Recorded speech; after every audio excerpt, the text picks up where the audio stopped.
ating pinaka magiging basehan para sa laban na to. Pero again, this is gonna be a game that makes another history. RSG Philippines versus Echo. Nung unang laban nila, isang mabilis at talagang puno ng emosyon. Probably ganun ulit ang ating makikita.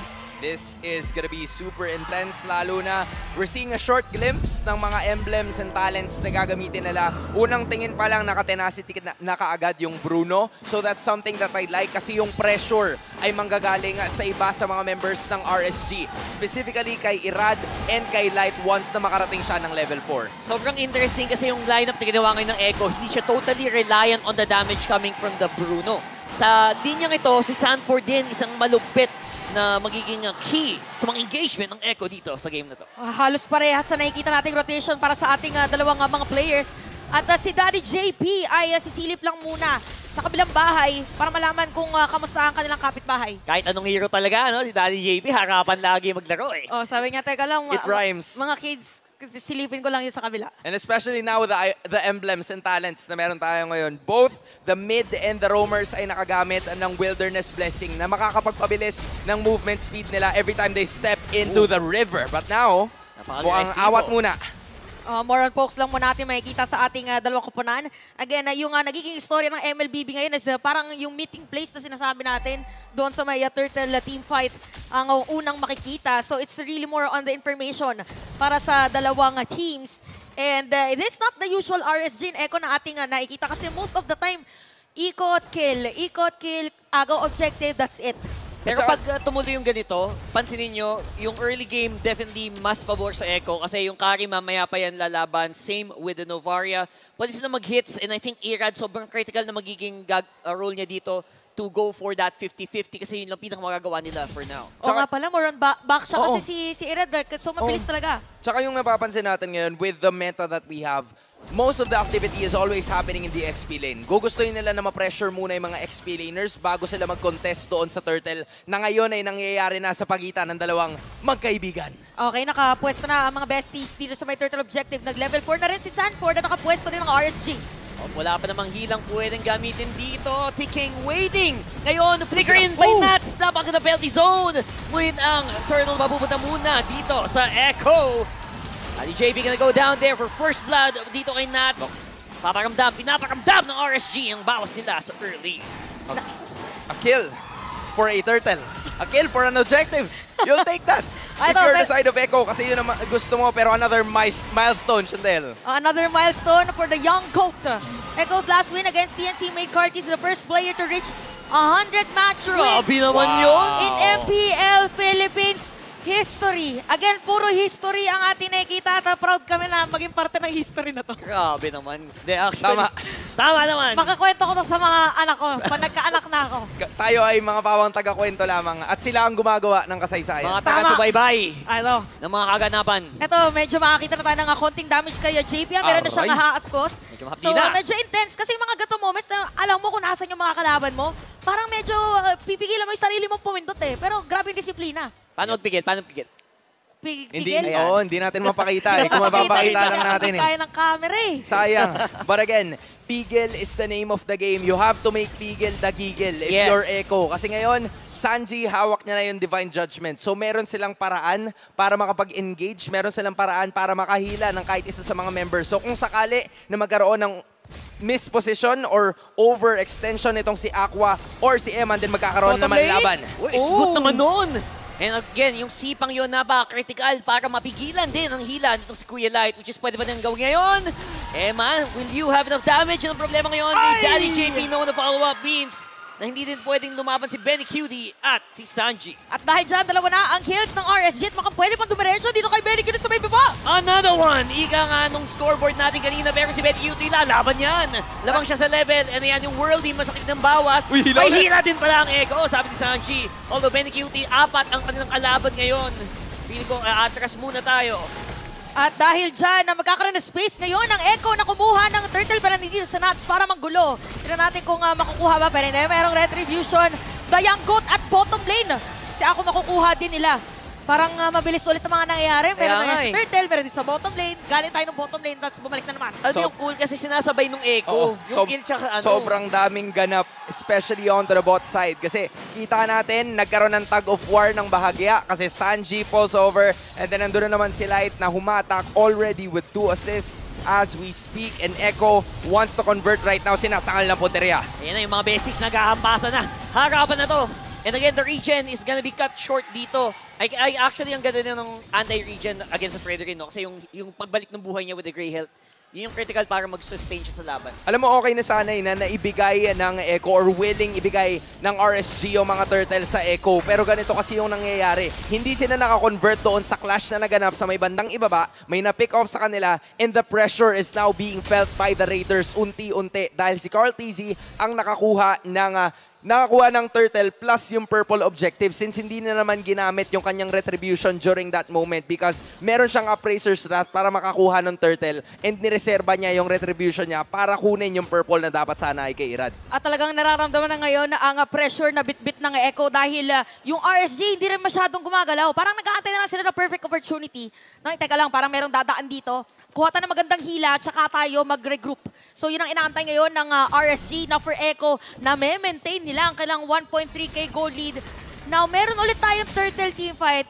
Meron 3 players na Echo sa may bottom lane. Ano bang kailangan gawin ng RSG? I mean, RSG, you have to wait for your timing. Lalo na Aqua, Eman, late game scaling paparehas na Novaria and Carry. Fortunately, para kay Eman ay naka-build up na siya ng corrosion sight. So mas magiging masakit yung kanyang basic attack. Also building yung pantalon, which is the steel leg plates, para kahit papano, meron siyang physical defense going up against some of the members from the side of RSG or rather Echo. Kaya nagtipon-tipon sila ngayon kasi alam nila that this is gonna be the most important turtle. Ito yata yung timing na hinihintay natin. Dalawang flicker ginamit ng dalawang miyembro dito ng RSG para lang matanggal ang Dragon. 4 laban sa 4. Malayo din naman si Eman. Pumasok na with the penalty zone. Carl TZ with the red tree. Kuha na ang turtle bar sa kanila. Additional shielding. Babagsak ang Praisers Rat. Magandang bawas pero kulang ang backup ngayon. Has to go for the abort. Sanji! Grabe naman si Carl! Napakunat. Sanji not gonna be enough to save Carl TZ for the meantime. Naku, si Benny! Cutie! Si Benny! Nakalinan na, Bobby! Hindi pa tapos na re-engage. Naubusan ng bala ang RSG para talunin si Benny Cutie. Grabe naman ang bagyo. Kanina nakita natin sumisira lang ng torre pero meron pa pala. Hindi pa nga yata tapos sa may middle lane. Non-stop pa rin ang paghampas ng bagyo na si Benny. Lalaban si Eman 1v1. Ay, hindi pala! Ay, nakalawa! Ito na si Eman na iwan. Naku, bumalik! Nag-iisa! Oh my goodness, Benny! Not gonna be able to JP? re-engage as well. Daddy Aqua? JP has to back off. Aqua! Oh! Subukan ko Ay! Makaka-precision kill pa ba? Hindi muna, pare. Grabe, halos wala ng buhay si Ako doon pero sabi niya, teka, kaya yata na range ko. Ganon ka-intense ang mga communication, ang comms na nangyayari ngayon sa dalawang kupunan natin. Kasi regardless, even Aqua, di ba? Oo. Nagulat na tayo na wala si Benny Cutie. All eyes tayo kanina sa laban nila ni Eman. Pero wait, there's more. Sobrang dami nang nangyari. Balikan natin lahat. Sige, balikan natin. Trade happened. Rewind. Top turret ng Echo para sa bottom turret ng side ng RSG. So 1v1 in terms of objectives. Kaso, si Benny Cutie naka-double kill kaagad kasi nakapag-stay yung teamfight. And yung teamfight nangyayari sa may bandang ibaba ng mapa kung saan nandun malapit si Benny. Tama. And because nakasecure na siya ng sobrang daming items which are the Hasklos and the Berserker's Fury, then there's extra attack speed. Plus, meron din siya na damage na pwede niyang i-backup sa kanya mga kakampi. So mas nahihirapan ngayon ang RSG kasi yung trades na dapat equal lang sila, nakakalamang ng kaunti at nakaka+1 ang side ng Echo sa mga ganong klaseng sitwasyon. Speak of +1, meron pa nga +1 na torre doon sa may top lane. At makikita na naman natin ngayon na naka-flow minion wave. Sinabi kanina ni Hans na isa sa ating keys to victory ay ang manage other lanes. Isa sa pag-manage dito, pwedeng sipa. Okay, medyo napalalim nga lang sipa ito ni Daddy JP. At RSG parang ready mag-raid. Flicker in! It's a raid happening right now! Light, magandang flicker sabay ng Divine Judgment. Now it's a 4v5. Naku po, magandang pwesto ng RSG para makuha ang Lord na to. Pasok si Sanji sa gilid with the penalty zone. The damage is real. Carl TZ binampa ang espada. Nakuha. Makikita natin ngayon, Irad is going down. Go, Walang Sanji! retry para sa RSG. Pero Nats, babawi naman kay Sanji. Palitan lang ng palitan ng ating dalawang kupunan. Pero nandito pa rin Carl TZ at gustong simulan ang Turtle. We have 3 players They're rushing it. of RSG na nandito. Naka-ready din naman. Napadali. Naka-ready din si JP. Oh, si Carl TZ dash forward. Magandang sipa, medyo off ang angle. Dahil JP ngayon, kailangan si Nas ang targetin. Ako on the sides. Ako on the floor. Oh! That's gonna go. Ayan na, si Light ang hinahabol ngayon. Yan na Hindi sila. ba yata tabo? Si Benny Cutie Oh! pa pala. May bawas pa pala Benny! ako, bakit? Benny! And there it goes. Benny Cutie going down si Eman. Ang ganda ng pasok. Naku po, mukhang naghahabulan na ang Raiders, pati na rin dito ang Echo. May kita natin na talaga nga napakahaba ng teamfight na yon is First Lord lang naman ang gusto naming pag-agawan. Teka lang, awat muna. Awat First muna. Lord lang yun. Awat muna at sa dami ng nangyari na yon, andyan pa rin yung Lord. Kumbaga nanood lang siya. Sa dami ng mga pick-offs na naganap, nahila si JP, nahila din ni Sanji, and there are so many objectives that are still available. At yung mga ganong klase ng trade, stalemate lang sila. Kasi kahit papano, even when Echo has that almost an entire 1K gold lead, RSG, they're still maintaining it close na kahit papano nakakuha sila ng pick-offs. Hindi ba napupunta kay Eman yon? Naaalagaan pa rin nila si Eman with a 2-1 and 3K DA pero going up against Ito na Benny naman. Cutie we na go sobrang again. dami. The Ito na only ulit. difference is wala si Benny Cutie sa laban na to. Ako po malayo si Benny. Whoa! Aqua ang Aqua! nakuha ng Lord na ito. Ang follow-up kills, napaka-importante dito, Eman. Struggling, sustaining si Irad. Ngayon ang may iwan. Ako! And there it goes. That's gonna be 2 kills going down for RSG. At Echo naman, anong gagawin nila?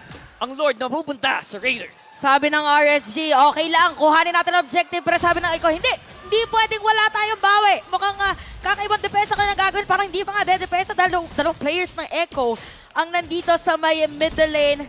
Ano na nga ba talaga ang nangyayari sa game natin, Kuya Hans? I mean, you have to give it to RSG at this point. And especially sa Echo kasi nakakuha sila ng major pick-off. Nakuha nila si Irad and they've also managed to take Light in the process. So, mas na-limit nila. Nakap nila kung ano yung potential damage output na pwedeng ibigay. Kasi kung sakali na makahatak si Light using the Divine Judgment, then it's not gonna look good para sa side ng Echo kasi pwedeng si Sanji or si Benny Cutie yung makuha sa pagkakataon na yun. Lalo na ngayon, 8.9k na ang hawak ni Benny Cutie in terms of gold and also Carl TZ even with the damage dealt as well. So kahit sino, parang ang call dito kahit sino pre na lang eh. Pwede mong kunin yung kahit sino sa mga members basta tumingin sila and communication is gonna be the name of the game on this one, especially in the middle portions ng laro natin. Grabe, may kita natin 64% minus 100. Ay, 100 minus 64, yun naman sa side ng RSG. Di ko nakita eh. Nice. But yeah, ganun na 100% para mabuha. But yeah, makikita natin ngayon, meron na tayong Oracle para dito kay Sanford na RSG.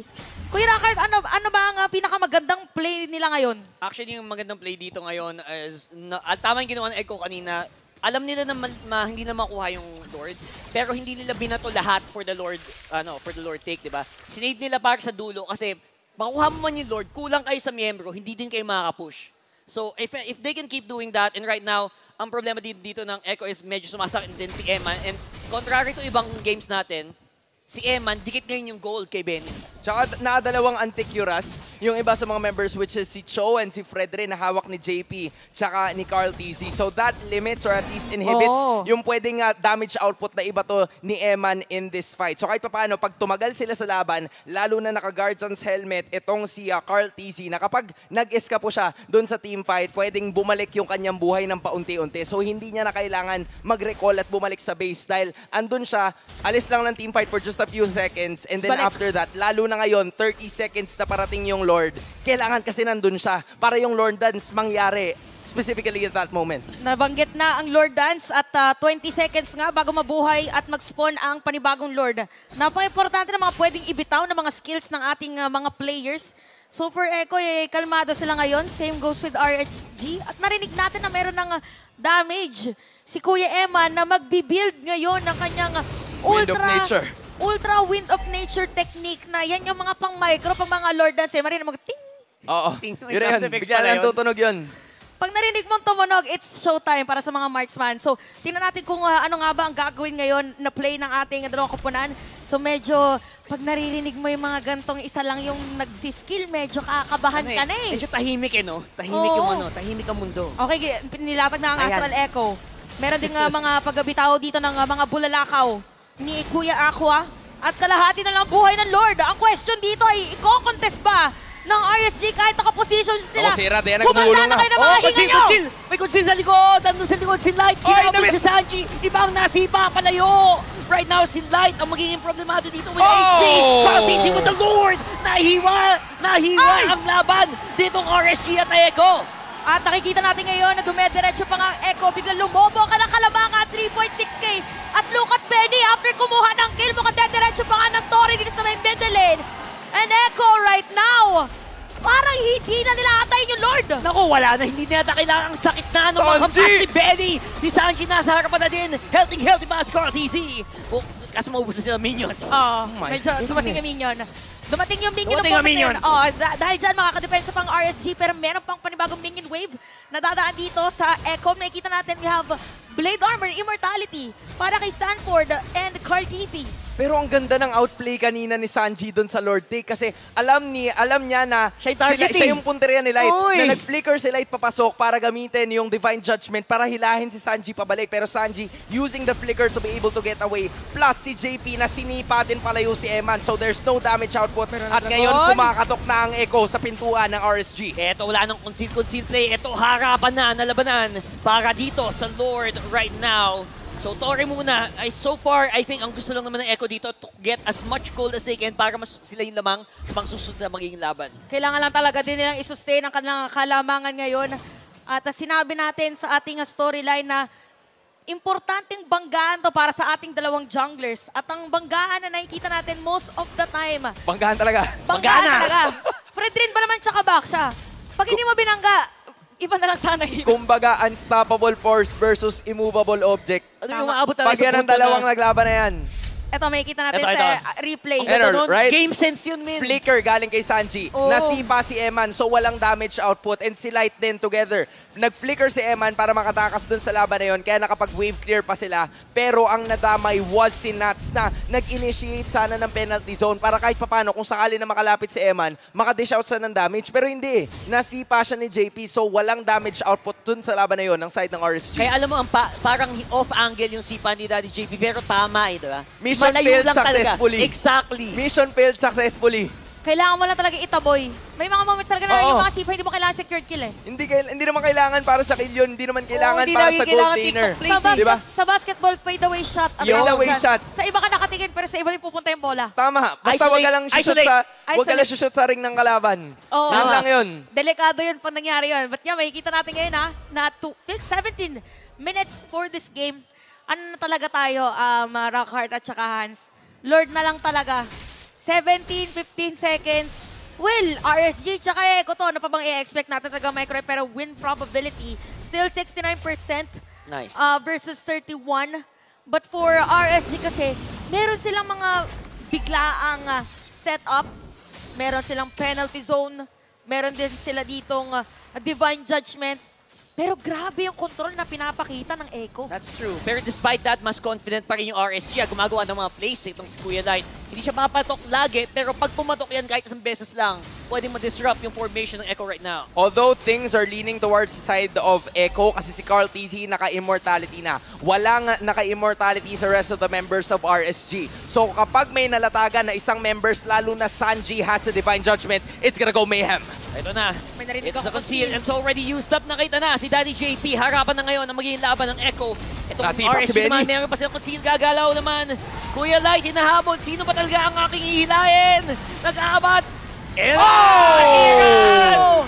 It's gonna be a run by Naku, si Eman! Si Eman, Wala, nabagsak! pero sabi nila Echo, diretso yata sila! Ito na, dire-diretso nang wala nang titigil pa. Echo Express full steam ahead. Dalawa ang patay para sa side ng RSG, pero meron namang Lord. 18 minutes para sa ating game.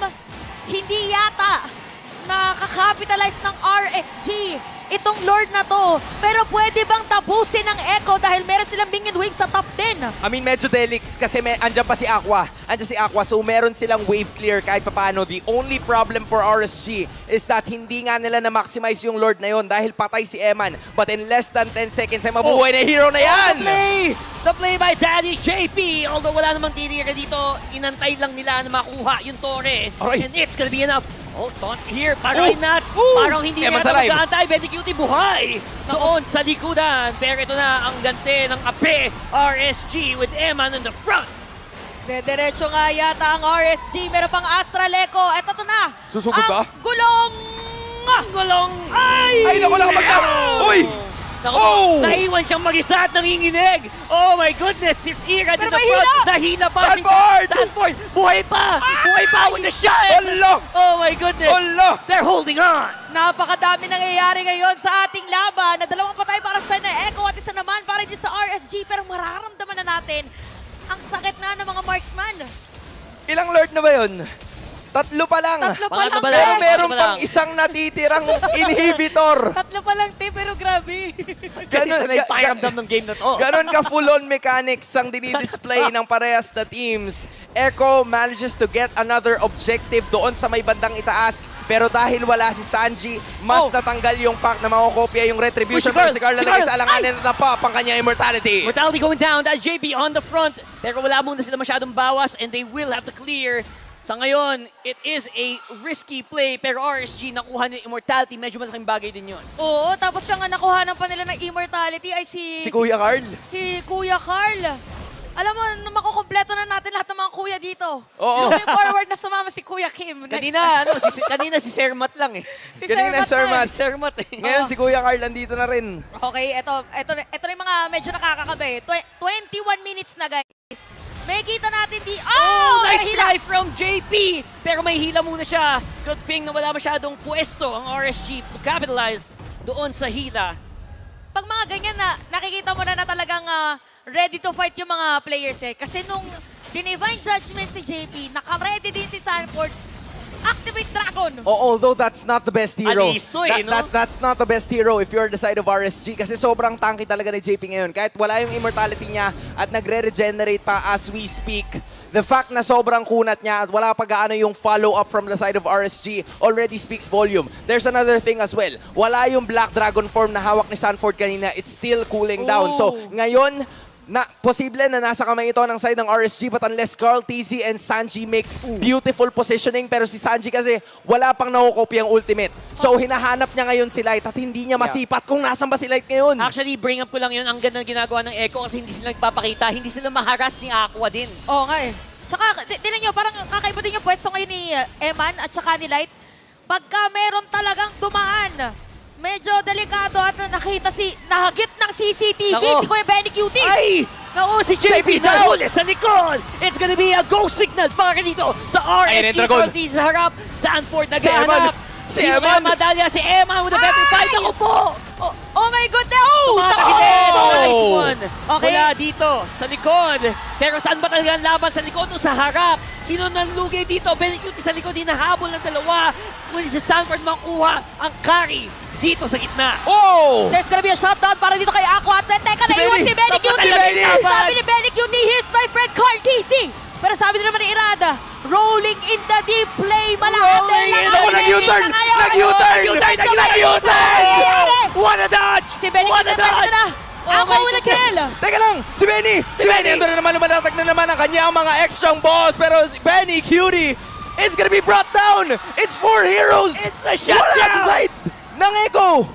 30 seconds, 47 seconds, 4 seconds bago mabuhay at nandito ngayon ang RSG sa may bottom lane. JP sa live. Oh, wala na yatang Lord to mga kaibigan. Dalawang miyembro ng Echo laban sa 4. Pero yung minions sa gitna, ah. Walang minions. Minion sa gitna ng Echo. Malayo minions. Naku po, sayang yun. Para sa RSG, looks like they will have to go for the Lord. Ang hirap din kasi ng-engage kasi wala si Eman. Ang hirap din talaga ng mga nangyayari. Kaya kung ikaw ngayon ay Orca at ikaw ay Raider, Naku, hindi Hindi pa ko- rin pwede huminga. walang hihinga! At hindi ko na alam anong nangyayari sa'yo. Anong nararamdaman mo ngayon. Pero Echo, RSG, wala silang pakialam sa nararamdaman ng isa't isa. Basta kami, laban kami kung laban. Kampasan lang.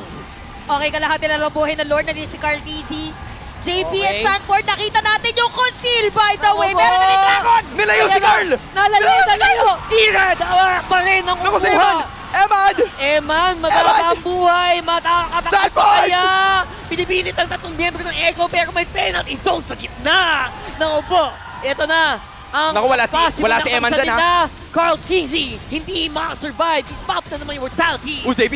Hindi na yata magiging sapat. Uy! Mataterify Uy! baka masasagip din si JP. Uy! Carl Uy! TZ na sa kamay dito ng Irad. Nag-ahabol pa ngayon ang RSG. Nasa kanila din ang Lord doon sa baba. Opo, Sanji naghahanap ng pwedeng gawing pwestuhan. Wala si Sanford, wala si Carl. Sanji, Benny Cutie ang wave clearers ng side ng Echo. Can they defend this? Okay, 4K gold lead para dito sa RSG. Meron pa silang Lord sa may bottom lane. 45 seconds, 31 seconds yung mga Benny? makukulat na players na Echo. Benny! Magawa ng play, Benny Cutie doon sa Aray! likod. Aray! May Aray! way na Benny Cutie. Oh! Sa kanya, pero wala. Hindi niya kailangan yon. Si Eman ngayon ang magwawagi sa laban. At ngayon, ang RSG ang makakuha ng Game 1. This winning moment is brought to you by